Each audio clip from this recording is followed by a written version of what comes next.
illustration is docked.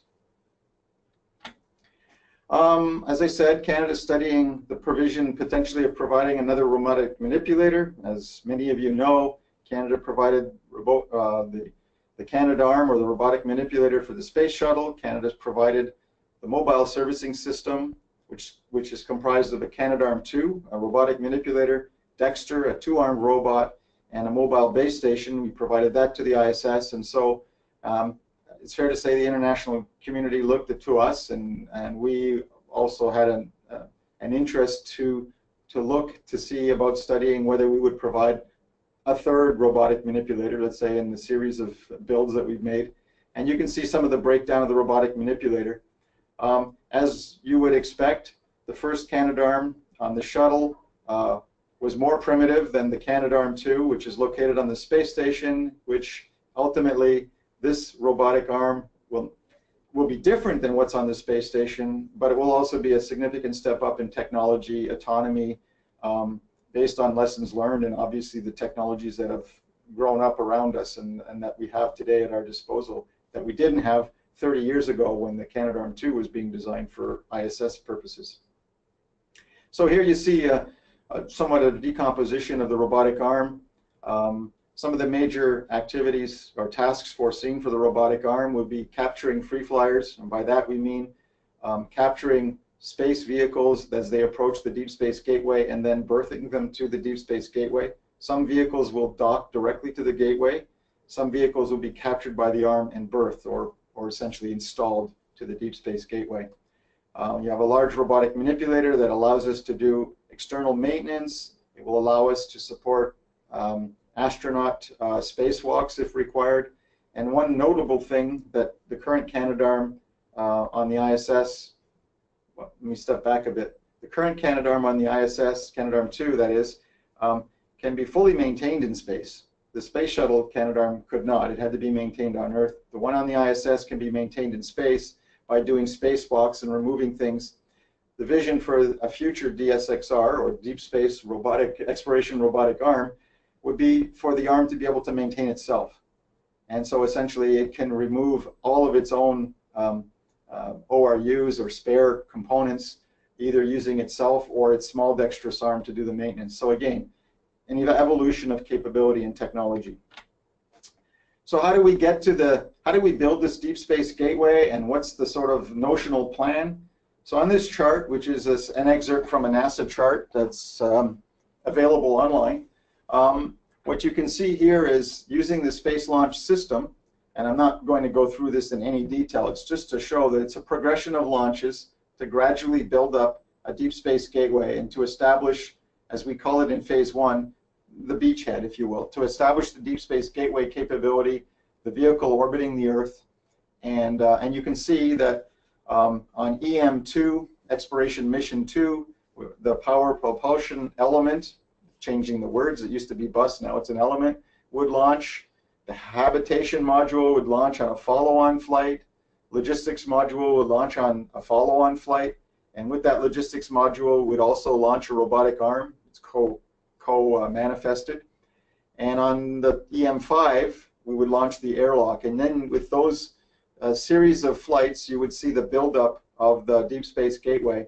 Not on the chart, but notable on the 2026 mission is that in parallel with that flight, or not necessarily, but that year, a separate mission would launch to what we call the Human Precursor Lunar Exploration.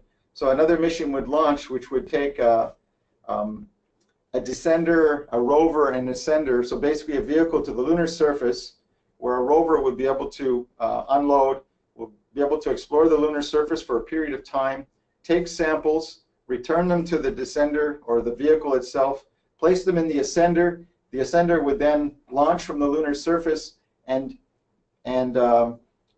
be grappled or be caught by the robotic arm on the Deep Space Gateway and berthed to the Deep Space Gateway, where then the samples will be taken out of the ascender, placed in the Deep Space Gateway, and then returned with the crew that would be there at that point in time, returned to Earth, and you would see the return, or you would see new samples coming from the lunar surface that probably hasn't happened in many, many decades. So I know it's a little bit, probably a little complicated to understand as I speak through it quickly, but the message here is it's a progression of build-up, and as we go through that progression, we continue to learn, we continue to evolve, and naturally we're going to continue to have challenges along the way.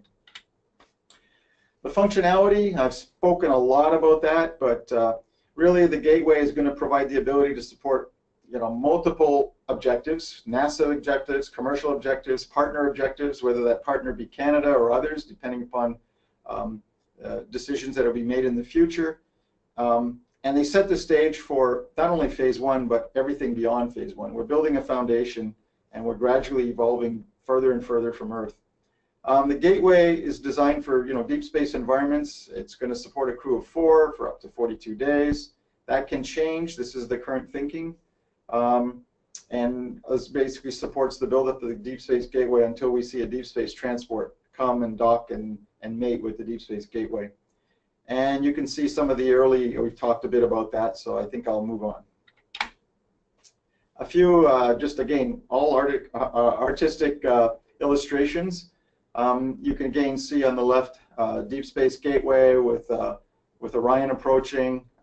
Again, just on the right-hand side, you see a vehicle orbiting the lunar surface.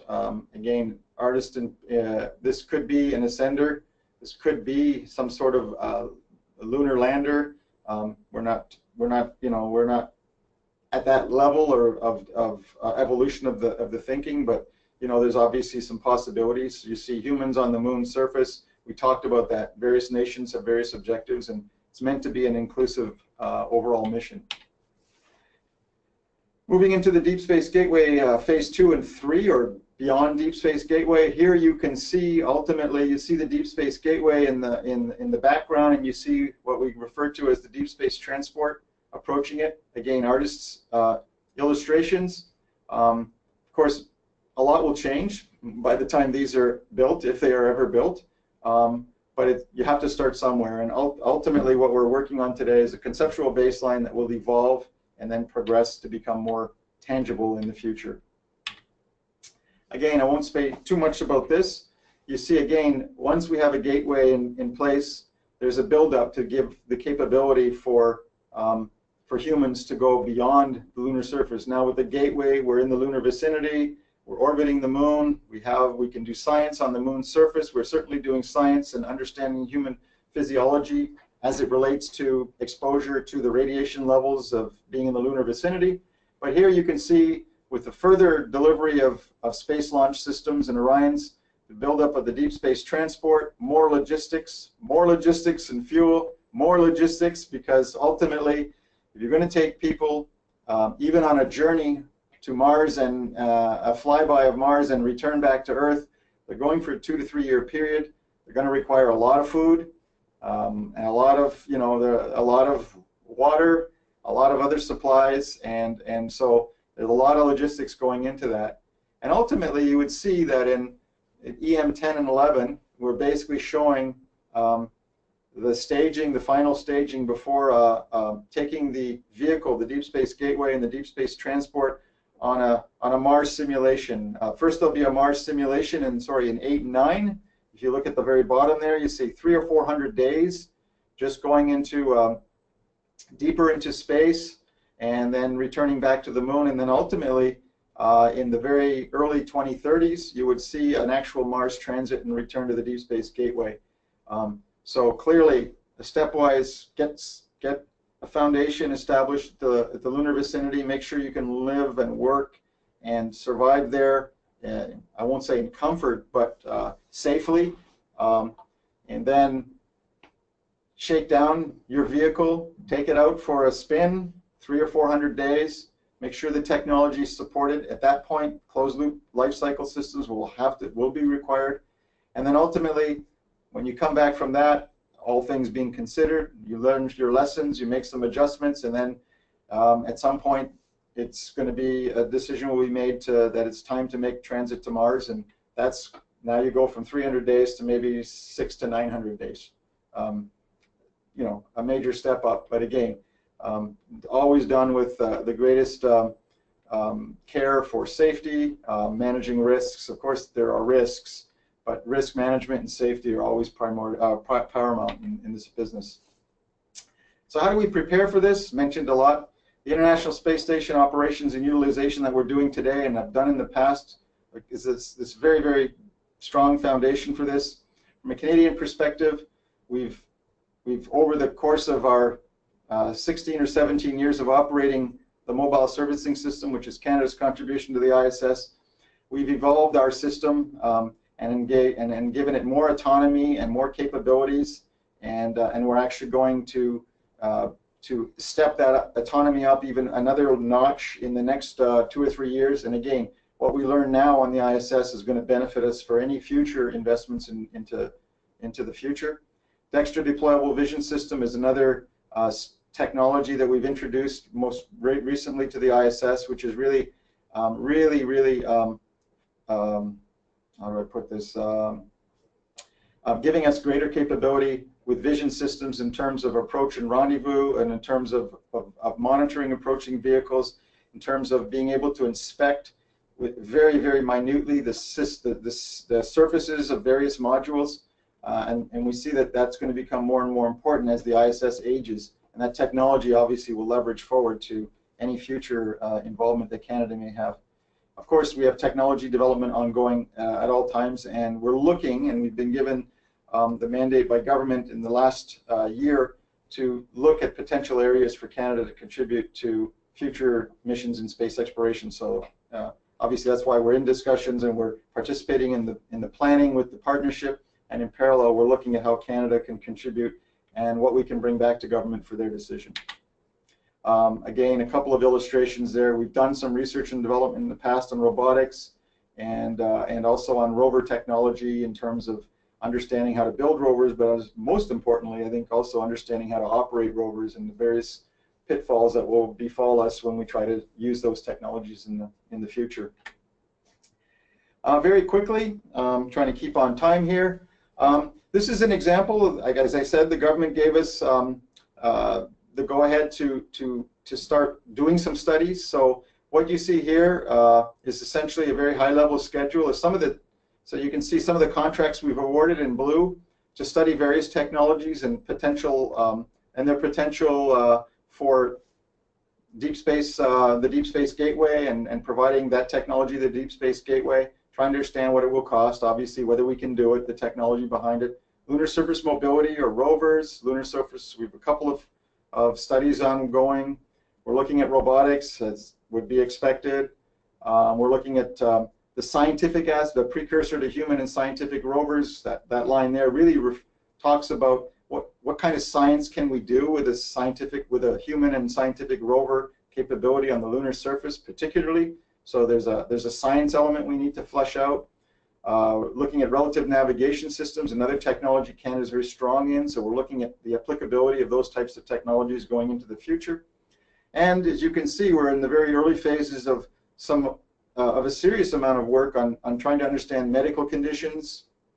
And further down, you'll see health technologies and health technology contracts. So the space agency has spent a great deal of time focusing on the medical and the human aspect of putting people in space for a longer period of time, for a couple of reasons. Obviously, the relevance it has to space missions, but also the relevance it has to Canadians on Earth and to the general and to the spin-off of terrestrial applications or potential that come out of these work that we do for space has a lot of similarities with some of the issues that we deal with from a human body on Earth. We're also, and I'll talk a little bit about that, so we also have a cislunar mission contribution study. So we've also put out a request for information to all Canadian citizens. It's posted on Buy and Sell. It's posted on CSA's website. But in that, we're basically asking Canadian citizens. There's a form to give them some information, and we say, hey, we're listening to you. What ideas do you have? Where do you think we should make investments or study to see where Canada could follow up on certain technologies? From a Canadian perspective, from a CSA perspective, we don't claim to understand and know it all. We know what we know, but like I say, there's a lot of things we don't know, and we don't know them because we don't know them. So if you don't know something, you ask. So we're asking Canadians for ideas. we're going to get ideas from one end of the spectrum to the other, and that's fair. We'll glean through those ideas, and we'll take the flecks of gold as we see them, and where they make sense, we'll see where we can go off and try to study those more in the future. I put a little link here. I might come back to this chart. That'll take us to the RFI, just for your information. I'll just jump to my next chart. And maybe the last point I'd make, you see biomedical conference. We've also put together a panel of experts from the medical community to try to guide us in this venture. And there'll be a major conference at CSA on November 29th and 30th, where we're expecting about 100 to 200 medical professionals, companies, small emerging companies to come to CSA and to give us their thoughts and ideas, and to listen to what our challenges are, so that they will be in a better position to respond to future requests from the CSA when we move down that line. Just very quickly, I'm going to come back to that chart that I just showed, but very quickly, some of the human health risks, and I put that there because there is we're looking in a lot more detail at the health aspects because we feel that that's an untapped area. And it's new territory for CSA, but it's new territory for all of the nations. So this is an area where we think Canada could be quite relevant, and we have a strong medical capability in Canada, so why not? These are the issues, these are the risks that are identified for astronauts or for living in space. Some of them are very obvious. Your bone muscles, your bone degenerates. There's nutritional issues, and I'm not going to go into that, but just wanted to share those risks with you. There's a lot of information online if you ever choose to look forward to it. And then ultimately, I think this is my last chart. It's really about just a summary of preparing for deep space. We talk about the inspiration that space has provided to Canadians, both young and old, growing up in society. There's this, particularly with space exploration, there's this context of being an explorer. Columbus came to, the Vikings came to the New World.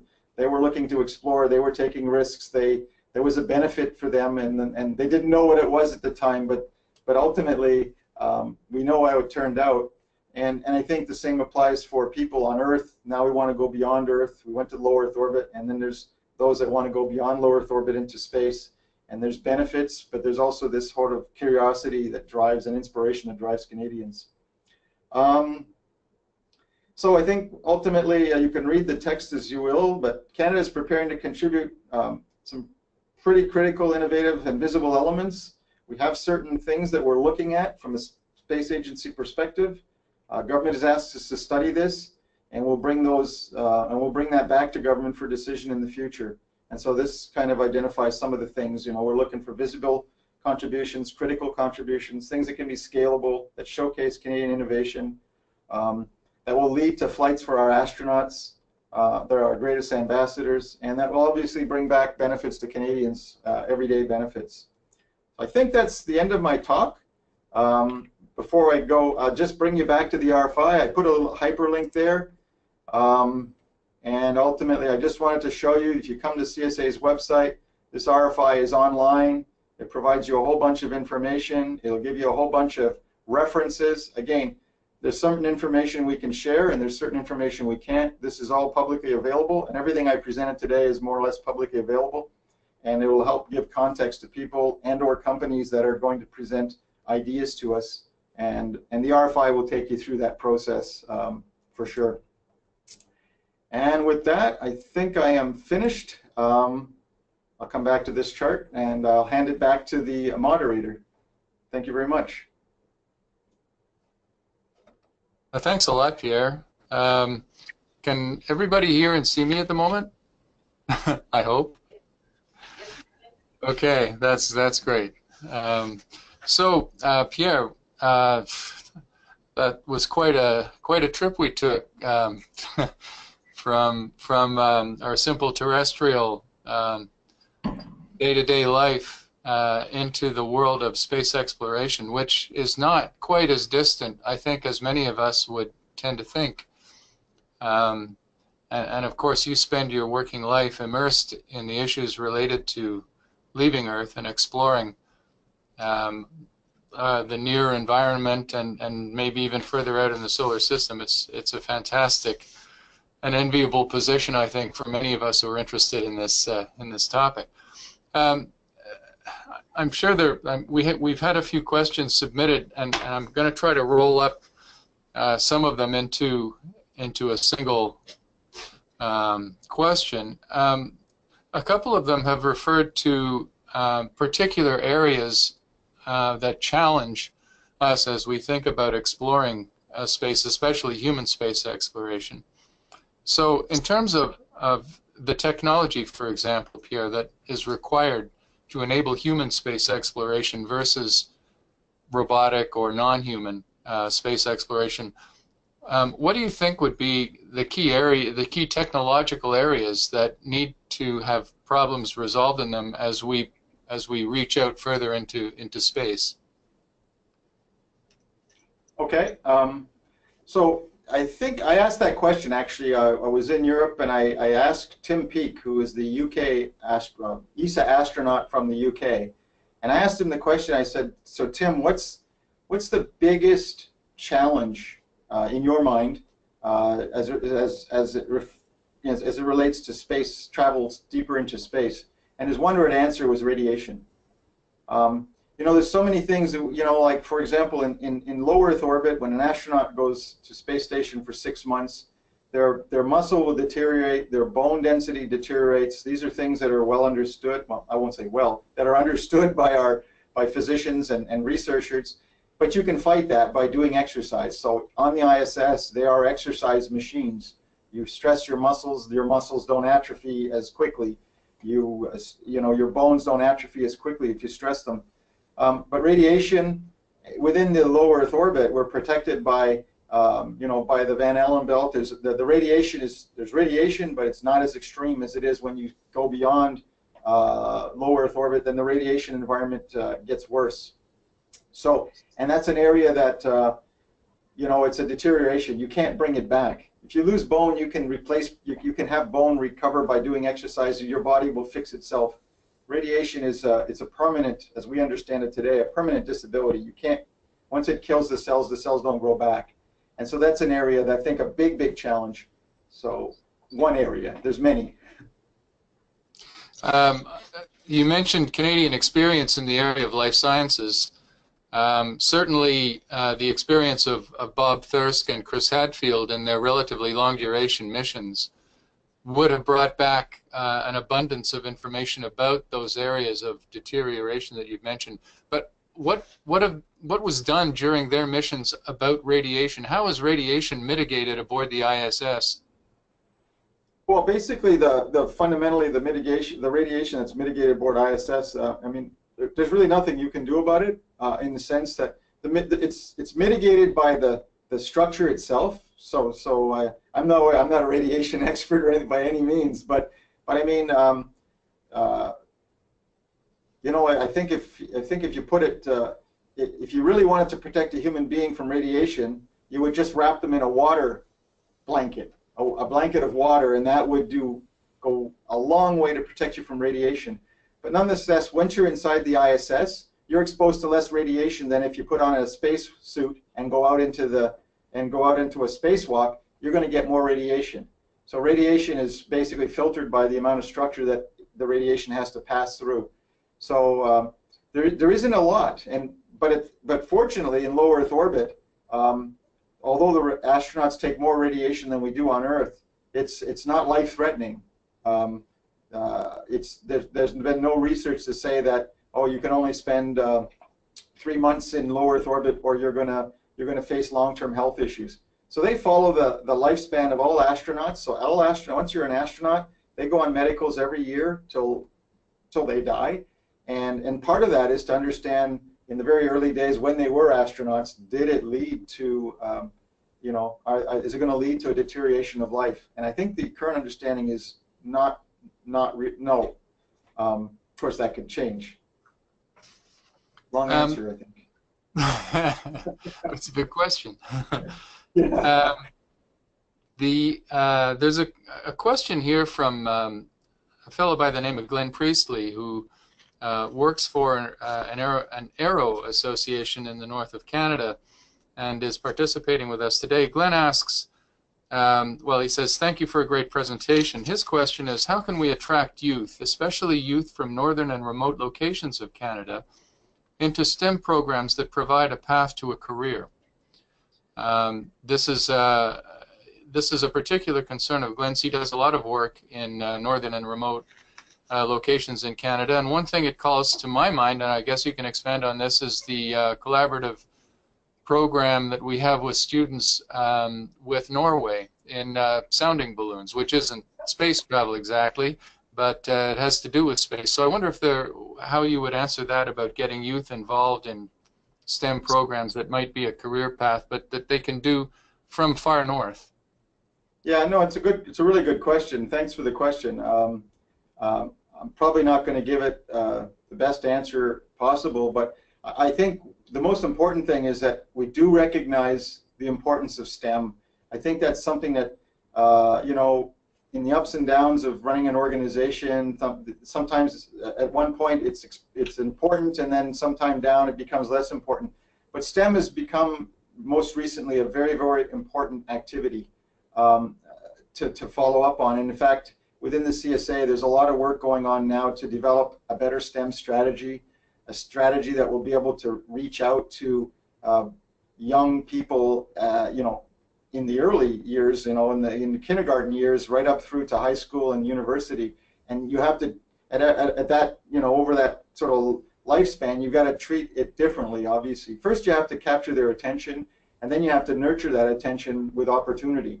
And the opportunity can be very simple when it's related to maybe grade 3 students. Tomato seeds, plant the tomato, and these types of things have happened in the past. And then it's how do we reach out to high school and open up opportunities. So I think there's a program in place for a team to build a micro or a nano, a microsat, I believe.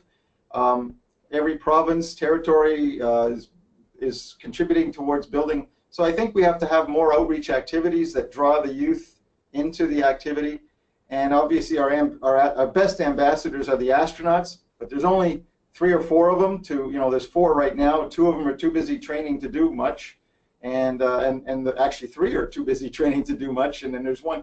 So there's not as much astronaut to go around, and so yeah, I think it's recognized as a big and challenging issue, and I know that there's a lot of work going into it right now to try to figure out a strategy, a long-term strategy that can both entice and sustain and nurture their ability and the interest. And of course, northern communities, of course, that makes it even harder, right? Because you rely so much more on webinars and telecommunications. It takes extra energy, and I think it's something that has to be factored in. So I would say that point is really important, and I would bring it to the CSA's attention in other ways too.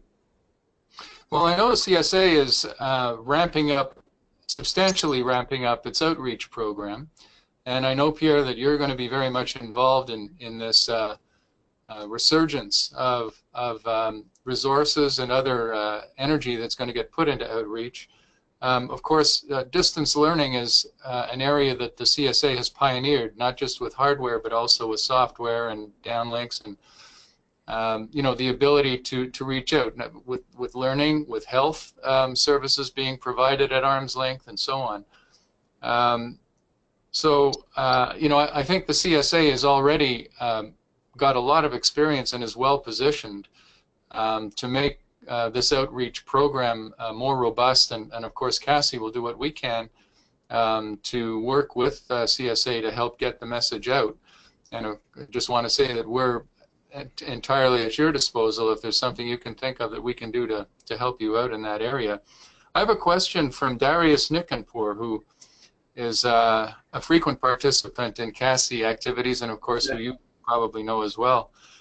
His question is the following: how are opportunities for other Canadian technologies other than robotics, such as in life support, power systems, materials, thermal control, space suits, etc., how do these opportunities, other than robotics ones, contribute in the global exploration roadmap? So how do they get brought into that global that international initiative that countries are collaborating on? Well, I think this is exactly what we're doing right now. As I mentioned, you know, we were given funds from the government to go out and to explore various technologies and contributions as it relates to contributions that Canada could provide to a deep space gateway or even beyond. And so there's some obvious things like robotics and even rover technologies where we've had some recent experience that we would say, okay, we can continue to look at those. It's the new technologies, or it's not even it's not just the technology, right? It's the application. It's great if you, you know, like from a Canadian perspective, what systems do we provide to human space exploration now? We provide robotic systems. We don't build launch vehicles. That's not what CSA does right now. We don't build launch vehicles. We are not building habitation modules for humans. We are not, and as a result, we're not building environmental control and life support systems. I think part of the process we're going through now is to look at where there are critical technologies, where we have a leadership possibility, and then to determine whether it makes sense to say, okay, in addition to or instead of robotics, we are going to step forward and build a habitation module, or we are going, I mean, provision of Canadian technology generically to other nations' systems. Of course, we encourage that. That's called an export. So if a Canadian company has excellent technology, let's say in rendezvous and navigation, and they can sell systems to Europe or the United States, well, of course, that technology, that's great. That's an export market. It's a commercial market. Obviously, that technology, if we can embed it within a Canadian contribution, is something we would consider, obviously. But it's hard to say how you take a technology and make it part of a system, right? If you say, okay, we're really, really good at thermal management, well, what are we going to thermally manage? You've got to have something to manage. The technology and the discipline we might know very, very well, or very, very strong in developing a certain type of material. But if we don't build something that requires that material, then we have to rely on that export market or the ability to influence partners, maybe to work with our companies to take that technology and apply it. So it's not just having the technology, it's having an application for the technology. I think that's the big challenge. So Canada, oh, sorry, yeah, go on. Go ahead, Pierre. I was just going to say, so unless you have a system, like an application for the technology, it's difficult. So not only knowing the technologies, but what are the applications that we could promote for Canada with the international community? So that's part of what we're trying to do. This is an excellent segue into another question we received from another fairly long-term member of CASI by the name of Rachel Lorsa. Her question is, what key (ISS or beyond) systems have been identified as priorities for automation? Will there be further efforts to provide problem-solving communication channels between the CSA and researchers and or the public beyond RFIs? Let's see if I take. I'll try to remember the question now. It was a long one, but I mean, I think well, I'll try to answer it correctly. The issue is priorities for automation, Pierre, and I guess the further question from Rachel to develop that is, how will the CSA, are there channels of communication between the CSA and those who would suggest priorities for automation, or in fact opportunity, capabilities to automate between the CSA and the general public? Other than RFIs, what other means of communicating with the CSA are in place? Well, we have, like in space exploration, I can speak for space exploration where I come from, we have consultative committees. So we have 4 consultative committees. We have a consultative committee on planetary exploration, one on space astronomy, one on health and life science, and a 4th one which is focused on signature technologies. So in those consultation committees, we have representatives in the first 3, which were generally scientific in nature. We have representatives from both industry, predominantly from academia, from the university. I'm on the first one. yeah, and in the research area. And so we rely a lot on our consultative committees to tell us what's important, where we should focus, and we use that input to help drive some of the work and contracts that we give in future years. And on the Signature Technology Consultative Committee, it's quite a large committee. I think it's 30 or 40 members. It's mostly industry, because they're the ones that build these technologies. There are academics, representatives from the academic community, I believe, there as well. And they tell us what technologies we should be focusing on. And as we also did, we had an outreach, a broad outreach, the year before last, called the Canadian Science Exploration Workshop, where we brought together about 200 scientists across all the disciplines. We brought them to Montreal, and we had a 2-day conference. And we also did the same. We had a half-day conference with industry, co-timed with that, or co-scheduled with that. And we listened, and we wrote. We basically took all the ideas that we heard, and then we will factor that into our forward planning in terms of going out and soliciting things. That's our primary outreach channels, and the RFI. Well, that's obviously we're going out to everybody. This was kind of like a, if you're interested, go ahead and answer. You don't need any sort of, let's say, relationship with CSA. Well, and those of us who have been connected with CSA in recent years will certainly have noticed a very significant uptick in CSA programming, funding of projects, and so on. Even in the last 6 months, things have really gotten going. And from what I hear, and maybe you can confirm this, Pierre, off the record, that it seems like there's a certain buzz going on about what the budget next spring might produce in the way of incremental support for the activities of the agency and the work that it does on behalf of Canadians. Well, I can't really speak to that in any substance. I'm really not in the loop. I'm a technical guy. I provide, and so basically, I mean, there's always hope. I mean, I think from a CSA perspective, we believe in what we do. We believe in the future of space and the benefits that it can bring back to humanity. And in particular, we believe it's important as an inspiration to our youth, and particularly to make sure that Canada is on the world stage and is seen as relevant by other, where else would Canada be able to sit with the United States on one side, Russia on the other, and Japan and Europe across the table, or however you want to situate it. That doesn't happen very often. We do that all the time. Yeah, we have lots of contacts, and when the Canadian Space Agency president wants to talk to the NASA administrator, that there's a special relationship there because we are seen as a relevant player. But with respect to what can we expect next year in the budget, I have no idea. I wouldn't claim to be able to, and if I were to say anything, it'd probably be wrong. So I'll just leave it at that.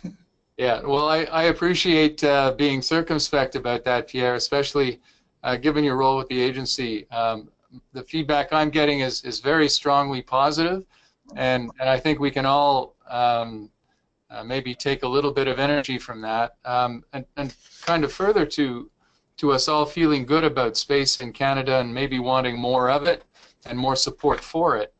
A suggestion from Rhea Puri, who suggests that from the standpoint of engaging especially young people, she's wondering if a space ambassador program similar to the one that NASA has in conjunction with youth and public education, is that something that the CSA might consider implementing or working with other organizations to put in place?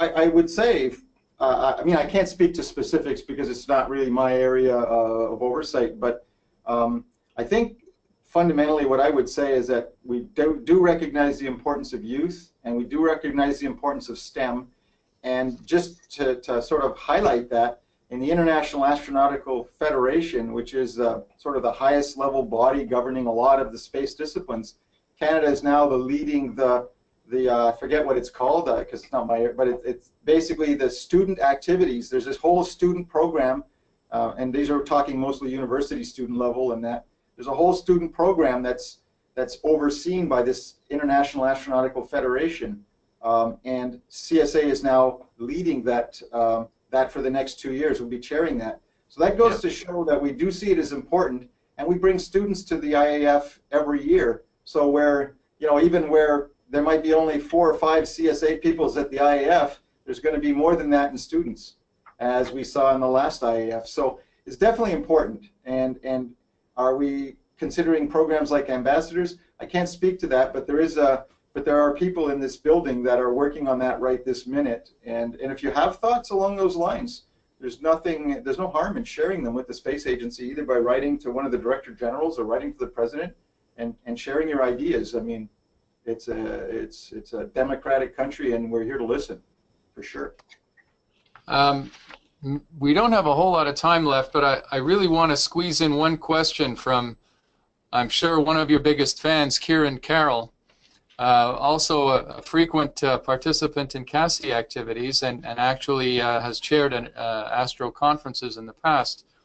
And Kieran's question is this one, Pierre. Your presentation covered CSA's views on space exploration in coordination with other space agencies in the Global Exploration Roadmap. Any comments on additional space exploration activities that CSA is interested in outside of the Global Exploration Roadmap? Say, Canadian-led missions to other planets?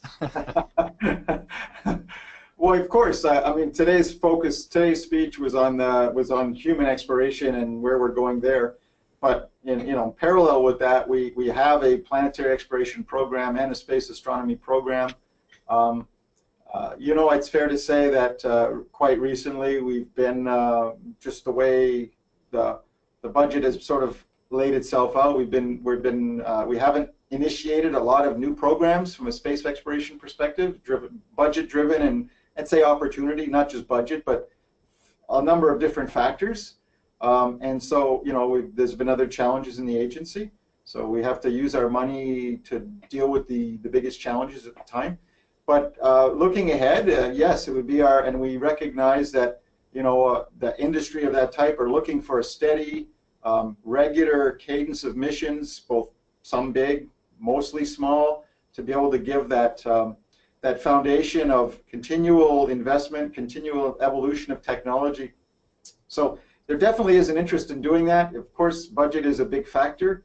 Going back to what you said, Jeff, if the tea leaves look great as you see it and things are looking very positive, then we can both, I guess, hope that that will put us in good stead, because clearly, although this was on human space exploration, it doesn't make it more important than robotic exploration or a robotic mission to a moon or to Mars, either led by Canada or even participated in by Canada. So they're all equal. We love all our kids. We don't love anyone. We don't love any one of them any less. It's just the reality is that one's going to university and requires more money to sustain itself. The others are maybe require less budget, but at the same time, just the fact that there's only so much money, it does limit what we can do. I know it's not the answer you want to hear. I don't suppose the solution has been found yet, Pierre, that would address the problem of the political administration duration versus the duration of a mission. There's always a matter of budgeting for, let's say, a 10-year window with a 4-year administration. It gets tricky. Do you know if especially that would affect human space exploration? I would think. Has there been any talk about ways that the Canadian government is considering bridging this difficult gap between funding and mission duration? Again, not really a question I can answer. If there have been discussions, I couldn't say. But I totally agree that, when you look at the life cycle of a space program or a space mission, we're talking, from inception to, at minimum 10 years. Minimum, even for a simple one, minimum 10 years. And obviously something like ISS has been going, we've been investing in that since 1986, if I go back in my memory, 84 even. So we've been spending on that, and so yeah, you're right. When you don't know when your next dollar is coming from, it's difficult to do long-term planning. But I think that's the challenge of planning, and we're learning as we go that I think that we do have plans, we do have missions, and then really ultimately we're trying to base it on what would be a logical and, say, realistic approach, and then obviously when the rubber hits the road, when we go ask for the money. So it's as simple as that. I have to ask our producer here if we're getting close to the end of our time frame, Danielle. What's the situation? Yeah, we're over a bit. Over a bit, all right. Well, we don't want to overextend our welcome here, Pierre. So, so I'll wrap things up with a little bit of additional formality. I hope all of you have enjoyed spending this very informative hour with Pierre Jean. I encourage you to visit the CSA website. It offers excellent access to information about Canadian and international space programs, missions, and future plans. Thank you very much for your presentation, Pierre, and on behalf of Pierre and of CASI, thank you all for your participation. Bye for now. Thank you.